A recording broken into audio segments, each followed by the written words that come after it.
Isabel, thank you. But let's take a look at the day's papers. Joining us in the studio to do that, broadcaster Sean McDonald and the writer Emma Wolfe. Good morning to you both. Morning, Bo. Thanks for joining us. Shall we start with front page of The Sun, Emma? And this is the Prime Minister. We just mentioned this briefly on the programme already, threatening to sever ties with the ECHR, all to get his Rwanda plan literally off the ground. What do you make of this? It's the first time he's really sort of said, OK, I'm actually considering this. Yeah, again, there isn't that much meat on the bone. I feel like it's one of these quite easy things to do. It's very kind of, you know, we're on an election footing. It's blatant electioneering. But he was talking in this, in the Sun's new show, Never Mind the Ballots, and he was a range of sort of juicy little sound bites from him. What he was saying was that border security and controlling illegal immigration, which are obviously very, very popular issues, is more important than our membership of any foreign court. So he's talking tough. He says our borders are more important than the ECHR. In fact, Emma, we can hear it from the man himself, because I believe we've got a clip we can show you. Let's take a look. I believe that our scheme, including the Rwanda part of it, all our plans to tackle illegal migration. Let me just answer the question, Harry. I believe that our plans are compliant with all our international obligations, including the ECHR. But, right, I believe that border security and controlling illegal migration is more important than our membership of any foreign court.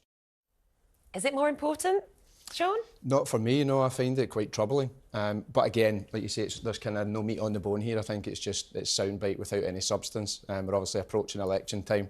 I think they're going to start maybe being a wee bit more dramatic in the types of soundbites that they're throwing out. Yeah. But no, I certainly wouldn't like to see an erosion of any protections of European or any form of human rights, I don't think. Do you think he's playing on the fact that, I suppose, not everybody in the electorate would fully understand why we're in the ECHR, why the ECHR was formed, and what protections we actually have from being a part of it? Well, I think so. It's become a bit of a buzzword. I think anything with European courts and foreign and these types of buzzwords to apply to people, and they're sort of, I want to say, well, the lowest possible common denominator. Mm. But I mean, I suspect that he's running out of road anyway, so it's not going to be any more than just a soundbite. I don't know about what you think. And I think I agree. I think it's also a warning to Strasbourg. He's so desperate to get Rwanda, to get a single flight, as you say, off the ground, whether that has any dent in the actual problem. It's popular with a lot of people. If you say, you know, bash the European courts, we don't care about the ECHR. It's also this kind of idea will be popular with quite a few Tory MPs. Sure.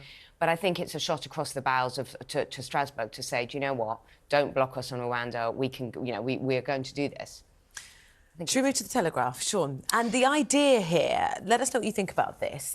Judges have been told to consider potentially more lenient sentences for offenders from deprived, difficult backgrounds. Does it make sense to you? Yeah, I mean, I can understand what they're getting at. Basically, the Sentencing Council, which is the official body responsible for setting guidelines for judges and magistrates, have been encouraged to consider mitigating circumstances when it comes to sentencing for people that commit crimes, whether they've had family members that have influenced their sort of offending, whether drugs or alcohol or poverty or any other sort of disadvantages are at play here.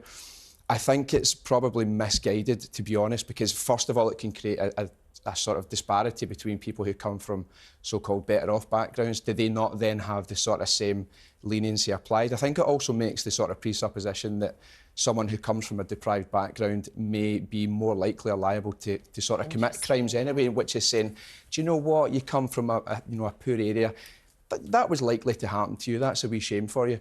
I don't think it's draconian to insist upon justice being handed out and for there to be an even playing field. I think if they really want to take mitigating circumstances into consideration, do that then when you're trying to rehabilitate people. Start to identify, you know, these disadvantages and say, yeah, you know, that did play that sort of played a part in how your life has gone. Let's start to fix that. But it shouldn't be, oh, that's a wee shame for you. I tell you what, we'll knock 3 years off. That would annoy me.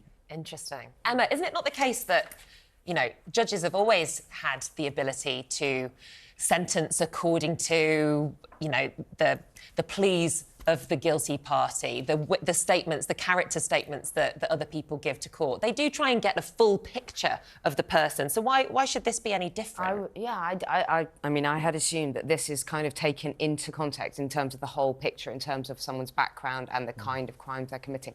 But I think really the whole kind of law and order system needs needs reform, because putting people in prison, just dumping them in there for 5 years and then expecting them to come out and be reformed when we haven't done any proper rehabilitation, education, training, all of those things that could happen in prison. Our prisons are bursting. Our prisons are... Well, I wonder why this is why judges are being told to have more lenient sentences. Exactly, yeah. Fascinating. In terms of policy, should we look at what's this latest poll? It's front page of the Times, Emma. The Conservatives on course for a worse general election result than John Major in '97. I mean, when we say worse, this is saying, you know, Labour could get 400 seats. Yeah. It's a bit of a wipeout. 403, exactly. I mean, we had that poll, was it Saturday night, Sunday, which was pretty... Well, it was absolutely even devastating. worse. It was appalling. This is another one, it's MRP again, which is a far more accurate sort of type of They're polling. combing through seat by seat, aren't they? It does give a really balanced, and it has given very accurate forecasts in the past. It's a good method of polling. It's a YouGov poll.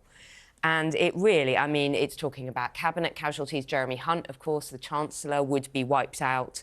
And Sunak last night was saying what matters is the general election. So these polls don't matter. Well, of course they matter. Really, all of the direction of travel is for an absolutely, not just defeat, but a wipeout. It could be Labour in power for the next decade on these pollings. Sean, you focus a lot on Scottish politics on your podcast. How does this play out specifically in Scotland? I mean, I think there are rarely Conservative seats anyway, not in, for Westminster in Scotland. So, to me, I think, well, this is how it would have played out anyway. I did say about a year ago, I said on another show that I thought we would see a worse election outcome for the Tories than 1997. I was kind of laughed out the room at the time, but I saw it as being a more obvious outcome than a foot race between Usain Bolt and Piers Morgan. It's like, you already know who's going to be the winner. So it's really not, it's really not a surprise to me, to be honest. I think they're looking at decimation. Well, in Scotland, of course, the real gift to the Labour Party has been what's happened to the SNP over the last year or two, so they can hoover up those seats. I think they will. I think the SNP, I think voters in Scotland will vote with their feet, and they'll sort of make themselves clear. I think the SNP have got tied up in... Obviously, you've been discussing the hate bill, and there's been various other things instead of focusing on the things that really matter: education, drugs, deaths, crime, the health system. They're focusing and sort of nitpicking in some silly things, so they're going to pay the price. Interesting. Well, we're going to move on to the front page of the Telegraph again. This is a fascinating story. 5-fold rise in ADHD and autism referrals. It's something that I see a lot of on social media. A lot of people also self-diagnosing the condition. What do you make of it, Sean? I see a lot of ADHD sort of traits in myself, but I wouldn't then necessarily diagnose myself. It's also been put down to diagnostic creep, which is basically defined as the narrowing of the definition of, having the criteria to be, categorised or diagnosed as having some sort of condition. Right. I think back in 2008, osteoporosis criteria was narrowed, so it then went from, say, 21% of population above, say, 65 having osteoporosis to 7 to 8%. So if you start to change the diagnostic model. that diagnostic model. Got you. I think there are also a lot of people going for private diagnosis, and I think their criteria, they're also a lot more loose with saying, you've got it, because it's a model for profit. I find it a wee bit concerning, to be honest. Do you? I don't know, I find it interesting. A lot of my friends have had, well, not a lot of, a few of my friends have been recently diagnosed, and then they end up saying to me, oh, you've got some traits of ADHD. And it's fascinating when it's a medical condition that also is linked to personality traits. Do you think sometimes we're often over-pathologising what is essentially somebody's just their character and their personality? I think so. There's a lot of people as well that maybe say, oh, I like things to be tidy and regulated. I've got OCD. And it's like, no, you don't. Maybe you just like things being tidy up. I'm not suppressing or slapping people down and saying, no, like, shut up, you don't have anything wrong with you.